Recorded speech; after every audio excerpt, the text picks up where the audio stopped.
নমস্কার। পূর্ব বর্ধমান জেলার ঐতিহাসিক শহর বর্ধমানের বুকে রয়েছে এক অন্যতম সতীপীঠ। শিবপুরাণ অনুসারে সতীর মৃত্যুর পর শিব যখন তার মৃতদেহ কাঁধে নিয়ে নটরাজ রূপ ধারণ করেন, তখন শ্রী বিষ্ণু তার সুদর্শন চক্র দিয়ে মাতা সতীর দেহকে 51 খণ্ডে বিভক্ত করেন, যা ভারতীয় উপমহাদেশের নানা স্থলে পতিত হয়।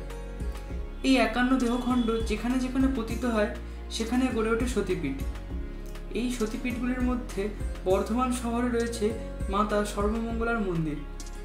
এখানে মায়ের নাভি পতিত হয়েছিল। এই দেবীর মূর্তি বর্ধমানের অধিষ্ঠাত্রী দেবী। দেবী সর্বমঙ্গলার মূর্তিটি প্রায় 1000 বছর পুরনো। এই মন্দির বাংলার প্রথম নবরত্ন মন্দির হিসেবে পরিচিত। মায়ের উদ্ধারের পিছনে এক ছোট কাহিনী আছে। কথিত আছে, প্রায় 350 বছর আগে বাহির সর্বমঙ্গলা পাড়ায় বাগদিরা পুকুরে মাছ ধরতে গিয়ে একটি শিলামূর্তি পেয়েছিল। সেটিকে তারা সাধারণ পাথরখণ্ড ভেবে তার উপর শামুক, গুগলি থেতো করত। সেই সময় দামোদর নদ সংলগ্ন এক চুন তৈরির কারখানায় শামুকের খোলের সাথে ওই শিলামূর্তিটিও চলে যায়। শামুকের খোলের সাথে শিলামূর্তিটি পোড়ানো হলো, কিন্তু মূর্তির কোনো বিকার হলো না। কথিত আছে, সেই রাতে তৎকালীন বর্ধমানের রাজা সঙ্গম রায় স্বপ্নাদেশ পান মাকে উদ্ধার করার জন্য। তিনি শিলামূর্তিটি উদ্ধার করে এনে সর্বমঙ্গলা নামে পূজা শুরু করেন।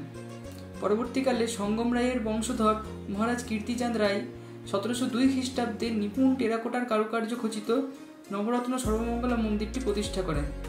তারপর ক্রমে ক্রমে মূল মন্দিরের আশেপাশে গড়ে ওঠে নাট মন্দির, শ্বেতপাথরের তৈরি রামেশ্বর ও বানেশ্বর নামে দুটি শিব মন্দির।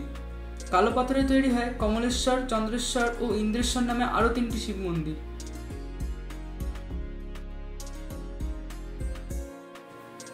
বহু দূর থেকে বহু মানুষ মায়ের দর্শন করার জন্য এখানে আসেন। ট্রেনে এলে বর্ধমান জংশন স্টেশনে নেমে 1 নম্বর প্ল্যাটফর্মের দিক থেকে বেরিয়ে আসতে হবে। বেরিয়ে এসে টোটো ধরলেই, টোটোকে বললেই নামিয়ে দেবে সর্বমঙ্গলা মন্দিরের কাছে।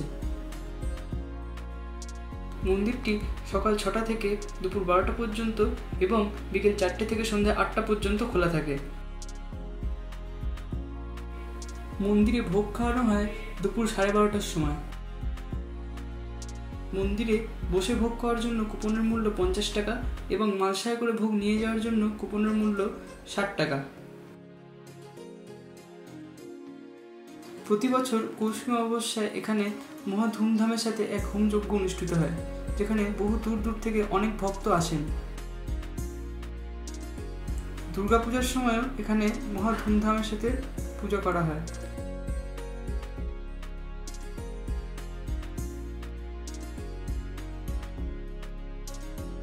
ভিডিওটা ভালো লেগে থাকলে অবশ্যই একটা লাইক করবেন এবং কমেন্ট করে জানাবেন আপনাদের ভিডিওটা কেমন লাগলো, এবং চ্যানেলটিকে অবশ্যই সাবস্ক্রাইব করবেন এবং বন্ধুদের সাথে শেয়ার করবেন।